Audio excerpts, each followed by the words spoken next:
Got the prop queen edges of the day. We're going to do some propaganda right now for Major League Baseball. Propaganda.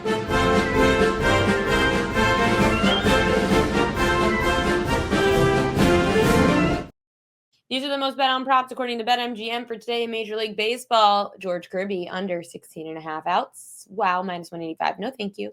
Riley Green to hit a home run. Kirby under outs minus 200. Jesus Christ. Kerry Carpenter a home run plus 450. And Kirby under 6.5 strikeouts. Those are the most bet on props today according to BetMGM. That's a toughie. So basically the public doesn't think George Kirby's going deep. Well, George Kirby at home, I'm going to see if I have any stats of Kirby at home. He did face elimination in 2022, ALDS Game 3, and he threw 7 scoreless innings. Let me get his home road splits real quick. George Kirby, home road splits. I think he's way better at home. Yeah, 3.38 ERA at home, 5.16 ERA on the road. George Kirby allowed 2 runs to Detroit at home last time out. In Detroit allowed 4, but that was in Detroit. He does pitch better at home, so I'm just saying, with a low total and a pitcher that pitches better at home, I would fade the public on George Kirby in the sense that they clearly are not fond of him, but I think he might do well, and so does Matt. Even though Matt thinks he gives over 3.5 hits, he does also like his over 13.5 outs. For me, I'm going with Tarik Skubal over outs. It was 19.5 this morning. It's up to 20.5. Steam is absolutely loving Skubal today. I absolutely love Skubal today. AJ Hinch isn't Aaron Boone. He's not going to have a short leash if his ace is dealing. You're going to let Skubal go as long as he can. And the last time that he pitched, he gave up 2 runs because of Jorge Polanco. Those were homers from Polanco. But outside of Polanco, Skubal was dealing. And I am very amped up to watch Tarik Skubal tonight. So just looking also at some of Skubal's other outings. So at Comerica at night in the last 2 seasons, I don't know why I said at Comerica at night. In Seattle at night the last 2 seasons, Skubal hit 21 outs, allowing 2 earned runs in both games. Seattle's actually, weirdly enough, hitting better on the road this year as opposed to at home. So their OPS at home is 22nd, but on the road, it's second best. So Tarik Skubal is not afraid of pitching there. He's not going to be afraid on the road. He already is now getting his redemption spot because he lost in the elimination game last year. The only downside, of course, is a rested Detroit Pen, but if Skubal's dealing, he's not leaving. 19.5 outs is a lot. It's even up to 20.5. It's not really short rest. It was 4 days. He's fine. Do you know how long Tarik Skubal's been waiting? He's been waiting 365-ish days. I don't know the exact amount, but 365-ish days that Skubal has been waiting to get redemption on losing his elimination game. We're talking a Cy Young winner. We're talking a guy getting a Mariners team that continues to completely fade out in elimination games. Like, they never score.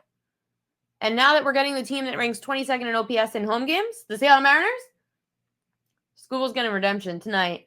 That number, 19.5 to 20.5 with a low total of 5.5, 6. Jorge Polanco, you say he doesn't hit lefties? Well, Jorge Polanco has hit the ball against lefties this year. It's at, in the last 10 games against the lefty at home, Polanco's driven in a run in 7 of those 10 games. He's hitting .310 with 3 homers against Skubal in his career. You could look to the over hits, runs, and RBI. The half one is minus 165, but over 1.5 hits, runs, and RBI, you get around plus 150. Polanco's gone over that in 7 of his last 10 at home against lefties as well. I know it's a low total, but someone's got to score to win the game. So Jorge Polanco, you could look for a nice little value play at plus 250 at half an RBI. He has been driving in runs against lefties this year. Let's take a look at some NFL. Actually, sorry, I'll tell you those in a second. Let's go through some Major League Baseball stats to know. So Tigers at Mariners stats to know. In a best-of-5 postseason series, teams that have trailed 2-1 before avoiding elimination in Game 4, like Detroit, they've won 58% of the time. Let's see. Detroit Position players. I don't really care about one game sample size. It's telling me all about like Wednesday's game. Like, congratulations, you had one good game, just like everyone else has one good game. So Skubal starting a deciding ALDS Game 5, second straight year, 2024. He held Cleveland to 2 hits through 4 innings before allowing 5 runs in the 5th. That was the Lane Thomas Grand Slam. Skubal allowed 2 runs, solo homers by Jorge Polanco in 7 innings in Game 2. Detroit's lost all 3 of Skubal's starts against Seattle this year. He's 0-2 with a 4.58 ERA, compared to 14-4 with a 1.97 ERA against everybody else. Detroit has scored 2 runs or fewer in each of Skubal's last 5 starts, which is why he's 1-4. Also remember that Skubal he was pitching for the University of Seattle. It was the only D1 school that ever offered him a scholarship, so Seattle means something to him. This is the 3rd time the Mariners have played a winner-take-all postseason game. They won Game 5 of the ALDS at home in 1995 and 2001 against Cleveland. Seattle was shut out for 18 innings at T-Mobile Park the last time they played a postseason game when facing elimination. That was the 1-0 loss to Houston in 2022. George Kirby. Game 1, he allowed 2 runs in 5 innings, 8 strikeouts, 1 walk. Kirby held a 1-0 lead with 1 out in the 5th inning before Kerry Carpenter ripped that 2-run home run. Kirby was actually sinker heavy in Game 1. His 47% usage, the 2nd highest rate of his career. Luis Castillo could potentially relieve Kirby. Brian Wu possibly returning in the ILCS. But Seattle could burn both Kirby and Castillo in Game 5, still be able to start Wu and Logan Gilbert in Games 1 and 2 of the ALCS if they do win. Seattle's bullpen, they've allowed 10 runs in 6 2/3 innings across the last 2 games, including 3 homers in Wednesday's loss. Former Mariner Will Vest has allowed just 1 run in 12 innings in his postseason career, with opponents 4 for 40 with 14 strikeouts. It's nuts. Cal Raleigh hitting .438 with a team best 4 ribbies in this series. All other Mariners players combined to just hit .190 with 10 ribbies in the ALDS. Kerry Carpenter is hitless in 16 at-bats in this series with 7 strikeouts besides the 1 homer versus Kirby. Carpenter is 5 for 11, which is .455 batting average, with 5 home runs against George Kirby. That's the stats to know for tonight's game. Tomorrow's game, Cubs-Brewers, 8 o'clock.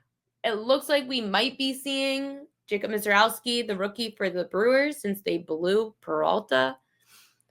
Only 17 of the 92 prior teams to fall 0-2 in a best-of-5 have rallied to force Game 5. 10 of those 17 completed the comeback. The Brewers had just 4 losing streaks of at least 3 games this season. Ironically, only the Cubs had fewer. Milwaukee has lost 5 of 7 winner-take-alls in club history, including losing at home to the Mets Game 3 last year in the wild card. The Cubs played their second winner-take-all game in 9 days. They beat the Padres Game 3 of the wild card at Wrigley. Cubs have won 5 of 9 winner-take-all games in their postseason history. Craig Counsell, the Cubs manager, he's 1-2 in elimination games and played in 4 and went 4-0 when he played. I don't care when he played. I care about when he managed. Let's see.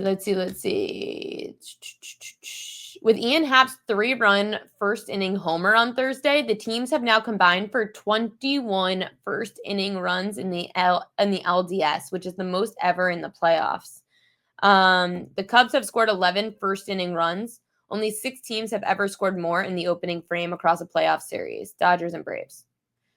Nothing has been announced but a bullpen game for each team likely tomorrow. In Game 2, Aaron Ashby opened the game. The Brewers followed it with Nick Mears before Matt Murphy turned to Jacob Mizralski for 3 scoreless. Ashby struggled with his control over the last 2 appearances, including Game 2, allowing 4 runs and 8 base runners in 3 innings. Mizralski has allowed 6 runs, 5 earned in 11 innings, which is a .409 ERA against the Cubs. Chicago batters are just hitting .132 with no home runs, 7 walks against Mizralski. Imanaga, he was hit hard, 4 earned runs, 2 homers, and 2 2/3 when he faced the Brewers in Game 2.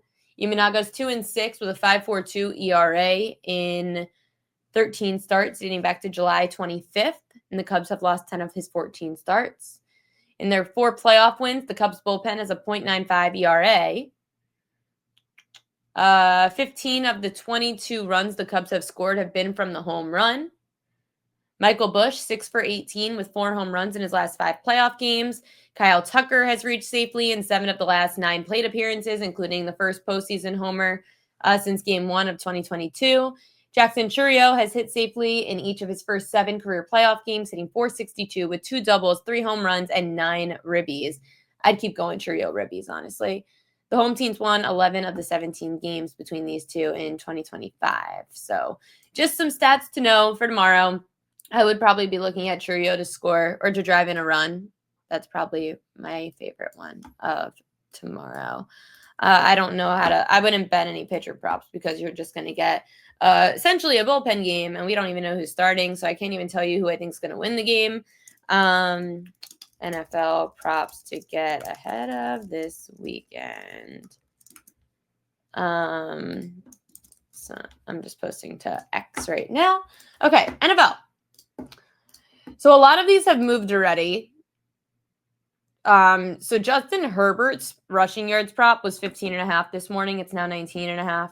Travis Etienne was 13.5. It's now 14.5. I didn't check the other two yet, but I just bet Herbert and Etienne because those are very much on the move.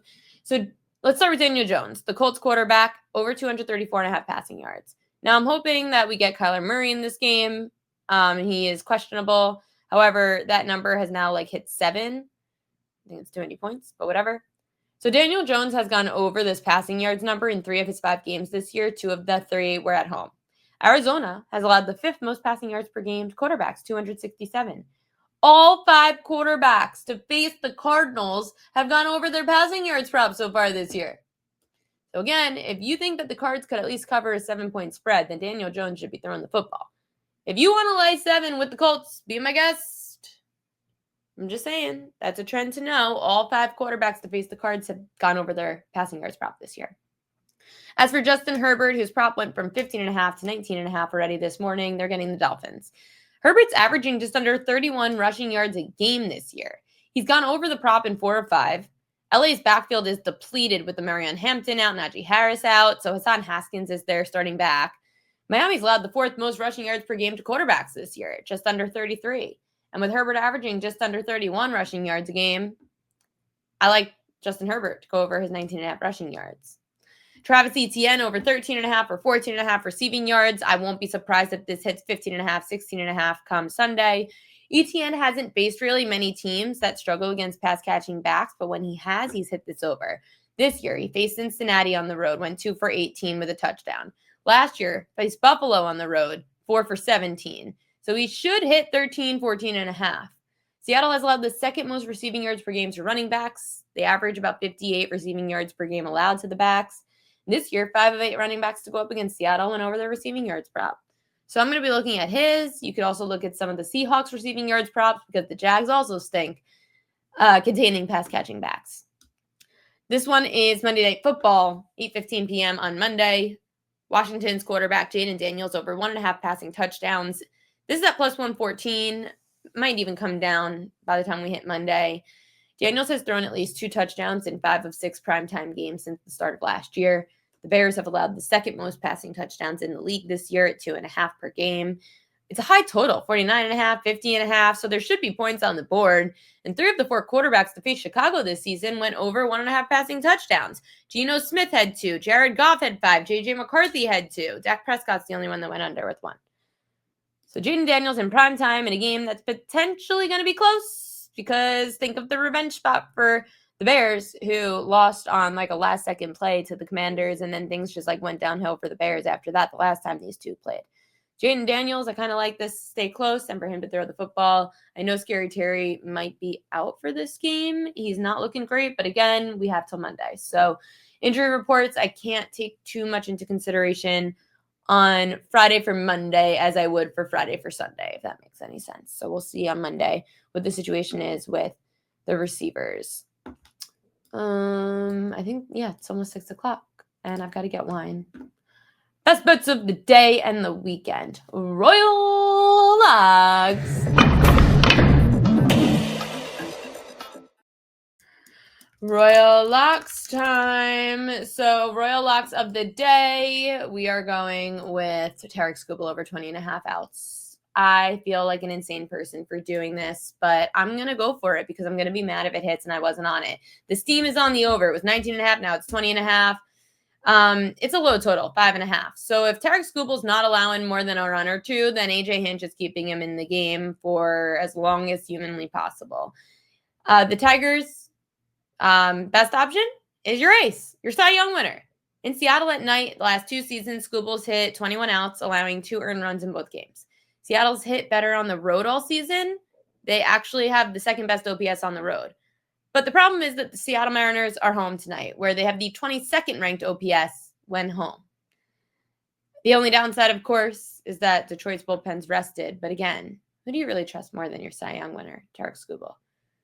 He's going 7 tonight.